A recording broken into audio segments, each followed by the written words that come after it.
आदाब, नमस्कार। मैं हूं इदरीस जेके और आप देख रहे हैं हमारा फेवरेट चैनल। इस वक्त हम मौजूद हैं राजधानी दिल्ली के जंतर मंतर पर, जी हाँ, जहां पर हो रहे भाजपा हराओ राष्ट्रीय महागठबंधन के संस्थापक डॉक्टर दुबे द्वारा तीसरे अभियान के अंतर्गत एक धरना प्रदर्शन हो रहा है, जहां पर उन्होंने एक ज्ञापन नरेंद्र मोदी प्रधानमंत्री जी को और दूसरा ज्ञापन गृह मंत्री अमित शाह को ऑनलाइन द्वारा दिया गया। देखें एक रिपोर्ट हमारे संवाददाता द्वारा।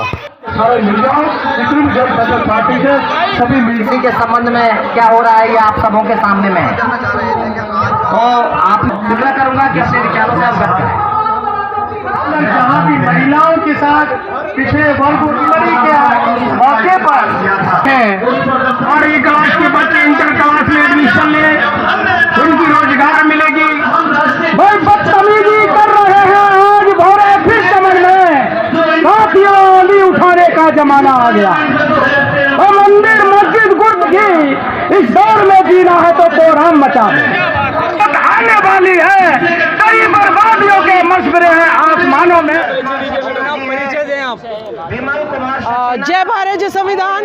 मैं राजबाला सैनी, लोकतंत्र सुरक्षा पार्टी महिला प्रभारी और पूर्व शिक्षिका दिल्ली सरकार और महिलाओं के और बच्चों के लिए एक एनजीओ भी चला रही हूँ। ईडी और जो दूसरी चीज़ है, पार्टी हमारी मेन भाजपा सरकार उनके पीछे पड़ी हुई है पार्टियों के, क्या आपकी पार्टी टिक पाएगी उनके सामने? देखिए, Rajkumar Saini ji x MP Kurukshetra BJP के सांसद थे। जब उन्होंने वो ईमानदारी और सच्चाई के साथ चलते हैं। जब भाजपा की सरकार थी 2019 में, जब प्रचंड बहुमत से भाजपा सरकार आई थी, लेकिन उन्होंने बहुजन ओबीसी के हितों को खाने की जब कोशिश करी तो राजकुमार सैनी ने कहा कि आप कोर्ट की भी अवहेलना करते हैं तो मैं ऐसी पार्टी को नहीं मानता, मैं ऐसी पार्टी को लात मारता हूं। तब भी ये भाजपा सरकार उनका कुछ नहीं कर पाई। वो एक बहुत बड़े इंडस्ट्रियलिस्ट है, लेकिन उनके इंडस्ट्री को भी काम गुंदा हो सकता है, लेकिन उनको कोई ईडी, कोई सीबीआई, कोई छापा नहीं मार पाई। राजनीति हो रही है, इस पर आपकी पार्टी का क्या कहना है? देखिए, जिस प्रकार की राजनीति हो रही है वो डर और भय की राजनीति हो रही है। कहीं तो हिंदू मुस्लिम करके डराया जा रहा है, कहीं पाखंडवाद और अंधविश्वास के नाम पर डराया जा रहा है, कहीं व्रत के नाम पर डराया जा रहा है, कहीं ईडी सीबीआई के नाम पर डराया जा रहा है, कहीं जो है आपको महामारी के नाम पर डराया जा रहा है। तो डर का माहौल चारों तरफ प्रचंड रूप लिए हुआ है। मैम एक बात सुने ना, लोकतंत्र खतरे में, संविधान तो लोकतंत्र संविधान बिल्कुल खतरे में है। बीजेपी सरकार आई, 10% जनरल कैटेगरी को आरक्षण दे दिया। ना तो कोई समिति बनी, ना कोई विचार गोष्ठी हुई और ना कोई कोर्ट केस हुआ और पार्लियामेंट में बिल पास हो गया। लेकिन जब पिछड़ों की बात आती है तो उनको आरक्षण तो दूर दूर उनकी गिनती भी नहीं होती है। तो ये लोकतंत्र की हत्या है। इस देश में 50-90% बहुजन समाज है, उसकी गिनती भी ये सरकार नहीं कराती।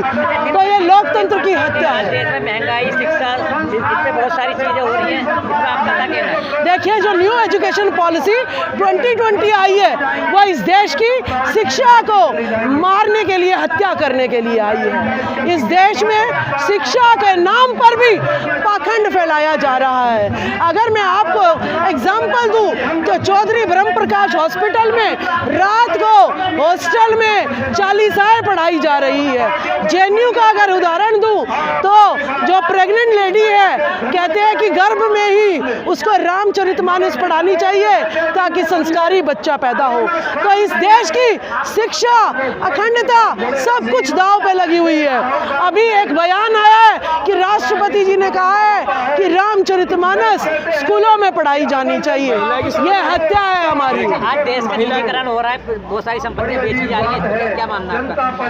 देखिए, बड़ी मुश्किल से पूंजीवाद को खत्म करके राष्ट्रीयकरण करा गया था, लेकिन मोदी जी ने तुरंत आते ही सारी कंपनियों को बेच डाला।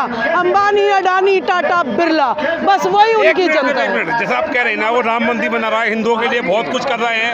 अब हिंदू विरोधी बात कर रहे हैं, मतलब इसका मतलब ये मोदी जी का विरोध हिंदुओं का विरोध है। फिर वो तो आइडियल है मोदी जी हिंदुओं के। सबसे पहले तो केस आप पे ही कराऊंगी। आप मुझे हिंदू कैसे कह सकते हो?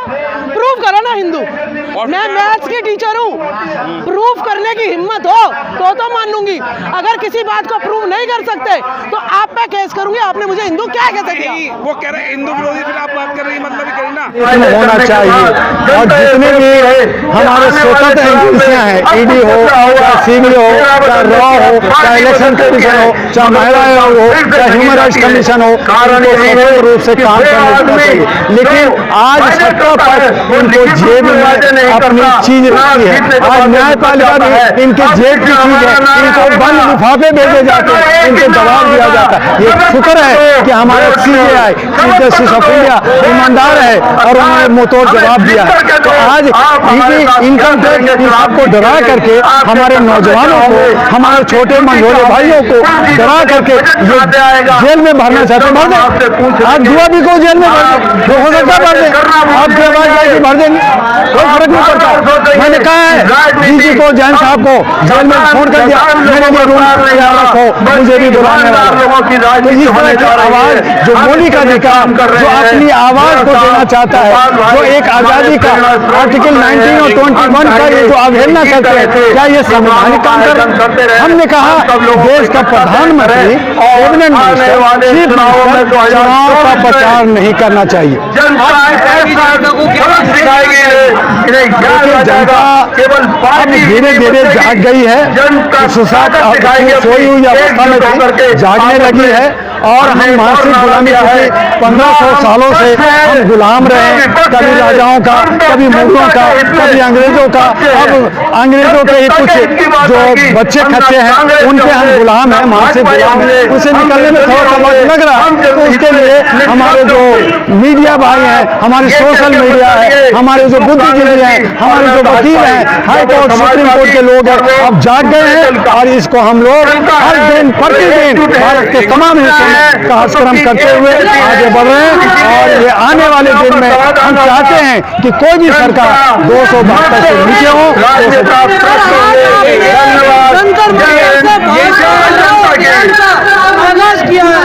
और हम आप लगातार बात करते हैं। अभी आपने तो कहीं ना कहीं आज जनता की जयकार इनके मुख से सुना आपने।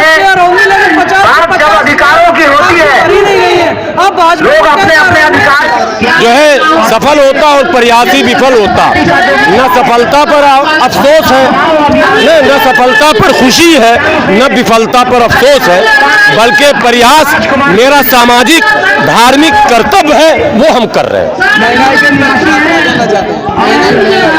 आज असल में मेरी आवाज आप लोग देख रहे हैं, मैं टनाटन वाला हूँ, आज ढबाढब हो गया हूँ।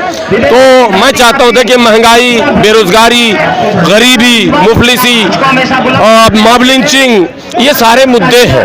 हम चाहते हैं सरकार में जो लोग बैठे हैं वो, और जो विपक्ष में हैं वो, दोनों लोग जो असल मुद्दे हैं देश के, उस पर बात करें। ये हिंदू मुस्लिम, ये मारधार, ये मॉब लिंचिंग, ये उसको भगा देंगे, उसको रख लेंगे, ये मुद्दा नहीं है। कोई भारत से नहीं भाग रहा, कोई नहीं जा रहा, सब यही रहेगा, सब भारत का नागरिक है। न कोई हिंदू यहाँ राष्ट्र बनने जा रहा, न कोई मुसलमान पाकिस्तान जा रहा। ये मुद्दा भटकाने वाला, हमारा मुद्दा है रोजी। हमारे चैनल में आपका स्वागत है, कृपया लाइक व सब्सक्राइब